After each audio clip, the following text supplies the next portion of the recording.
विक्रीच्या हेतूने घरात साठवलेला 10 लाखाचा 66 किलो गांजा चोपडा तालुक्यातील अडावत पोलीस ठाणे हद्दीत विष्णापूर गावात अडावत पोलिसांनी जप्त केला आहे। तसेच संशयितांकडून दुचाकीसह वजन काटा असा एकूण 11 लाख रुपयाचा मुद्देमाल जप्त केला आहे।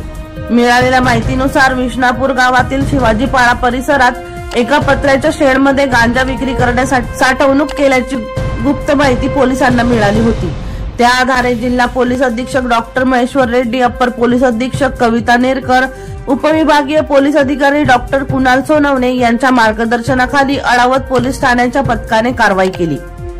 यावेळी सायसिंग बरकत बारेला वय 36 राहणार विष्णापूर तालुका चोपडा याच्या घरात छापा टाकून एकूण 9,94,055 रुपये किमतीचा 66 किलो 300 ग्रॅम वजनाचा गांजा जप्त केला। तसेच 6,000 रुपये किमतीचा इलेक्ट्रॉनिक वजन काटा, 1 लाख रुपये किमतीची दुचाकी जप्त केली। या प्रकरणी संशयितांविरोधात गुन्हा दाखल करण्यात आलेला आहे। दीपक राठोड यांचा रिपोर्ट DR न्यूज जळगाव।